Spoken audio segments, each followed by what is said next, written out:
सुस्वागतम् अस्मिन् संस्कृतकक्षायां सर्वेषां छात्राणां। संस्कृत की इस क्लास में सभी विद्यार्थियों का हार्दिक स्वागत। तो प्यारे बच्चों, आज का टॉपिक है द्वंद्व समास अर्थात द्वंद्व समास। इसका सूत्र है उभय पदार्थ प्रधानो द्वंद्वः। उभय पदार्थ प्रधानो द्वंद्वः अर्थात जिस समास में दोनों पद अथवा आए हुए सभी पद प्रधान हों उसे द्वंद्व समास कहा जाता है। अर्थात जितने भी पद आते हैं इस समास में सभी पदों का अर्थ समान होता है। द्वंद्व समास के भेद। द्वंद्व समासस्य भेदाः। पहला भेद है इतरेतर द्वंद्व, दूसरा भेद है समाहार द्वंद्व, तीसरा भेद है एक शेष द्वंद्व। तो हम बढ़ते हैं पहले भेद की तरफ। इतरेतर द्वंद्व। इतरेतर द्वंद्व क्या है, इसे ध्यान दें आप लोग। जिस द्वंद्व समास में भिन्न भिन्न पद अपने वचनादि से मुक्त होकर के क्रिया के साथ संबद्ध होते हैं तथा अपना प्रधानत्व एवं व्यक्तित्व रखते हैं, तब उसे इतरेतर द्वंद्व कहा जाता है। इतरेतर का मतलब है इतर का इतर से संबंध। जैसे रामश्च लक्ष्मणश्च राम लक्ष्मणौ, यथा रामश्च लक्ष्मणश्च राम लक्ष्मणौ। दूसरा उदाहरण कृष्णः च अर्जुनः च कृष्णार्जुनौ। सुखं च दुःखं च सुख दुःखे। होता च पोता च होता पोतारौ। माता च पिता च माता पितरौ। इस उदाहरण को आप एक शेष द्वंद्व में भी देखेंगे और यहाँ पर इतरेतर में भी देख रहे हैं। उसका रीजन ये है कि एक बार इसमें जो है माता शब्द का लोप होता है और एक बार लोप नहीं होता है। और दूसरी बात है आनंग ऋतो द्वंद्वे, एक सूत्र है जो कहता है कि ऋकार में अंत होने वाले पद या पदों के साथ जब द्वंद्व समास होता है तब अंतिम पद के पूर्व स्थित ऋकारांत पद के स्थान पर आ हो जाता है। तो जैसे होता से पोता च होता पोतारो हो गया, जबकि हो त्रिमूल शब्द है। इसी तरह से माता च पिता च में माता पितरौ हुआ, जबकि मातृमूल शब्द है। इसके अलावा भी देवता द्वंद्वे वायु शब्द प्रयोगे प्रतिषेध, जैसे मित्रस्य वरुणस्य मित्रावरुणौ, अग्निश्च वायुश्च अग्निवायु इत्यादि। तो इस तरह से इतरेतर द्वंद्व समास में आप देखेंगे कि एक पद का दूसरे पद से कोई मतलब पहले से नहीं होता है, लेकिन समस्त पद बनाते समय हम भिन्न भिन्न पदों का एक साथ समास कर देते हैं और दोनों पद समान रहते हैं। तो ऐसी स्थिति को इतरेतर द्वंद्व समास कहा जाता है। अब बढ़ते हैं समाहार द्वंद्व की तरफ। समाहार द्वंद्व समास जब समास में ऐसी संज्ञाएं आए जो च से जुड़ी हुई होने पर अपना अर्थ बतलाती हैं पर प्रधानतया एक समूह का बोध कराती हैं।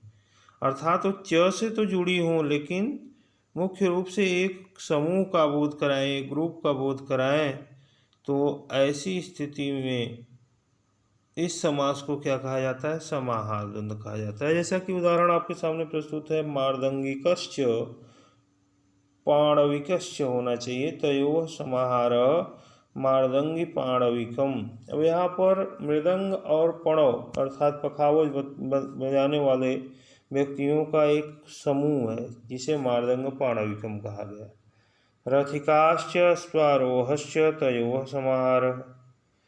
रथ पर चलने वाले और अश्व अर्थात घुड़सवार, इन दोनों का समारोह, तो इन दोनों का समाहार अर्थात इनका ग्रुप तो हो गया। इसका समास रथिका स्वारोहम।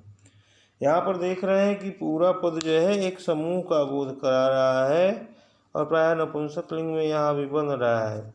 यह समाहार द्वंद्व समास की सबसे बड़ी विशेषता यही है कि यह नपुंसक लिंग में हो, एक वचन में होता है।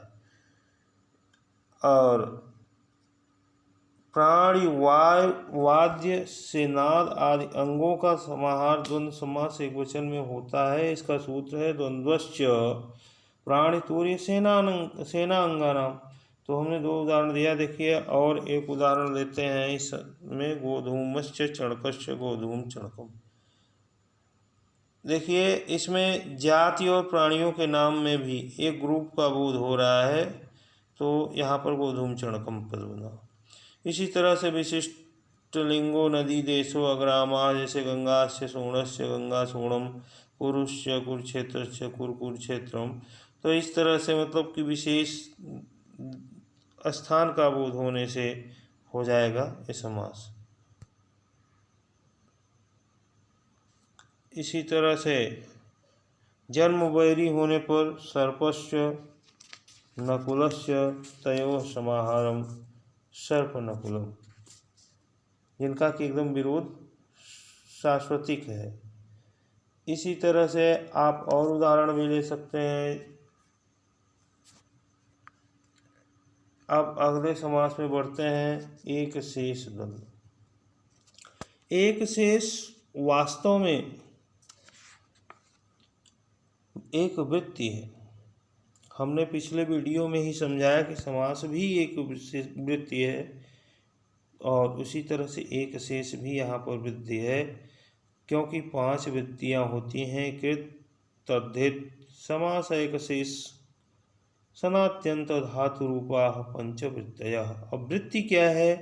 तो परार्थाभिधानम वृत्ति, दूसरे के अर्थ को जो स्पष्ट कर दे, अर्थात जो वाक्य के अर्थ को स्पष्ट करने में सहायक हो, उसे वृत्ति कहेंगे। एक शेष समास में सरूपाणाम एक शेष विभक्तो विरूपाणामपि समानार्थानाम।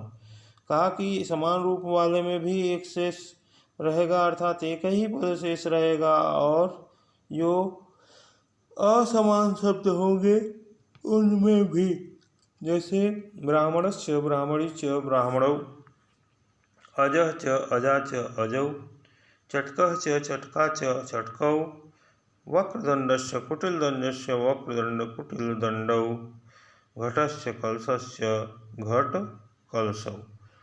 तो इस तरह से आशा है कि आप सभी को हमारा ये वीडियो अच्छा लगा होगा और आपको द्वंद्व समास समझ में आ गया होगा।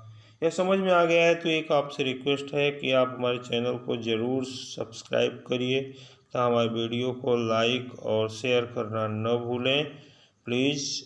और साथ ही साथ जो बेल आइकन दिया होगा उसे प्रेस करना न भूलें, जिससे कि आपको नए वीडियो का नोटिफिकेशन टाइमली मिलता रहे और आप इससे लाभ उठाते रहें। Thank you for watching this video.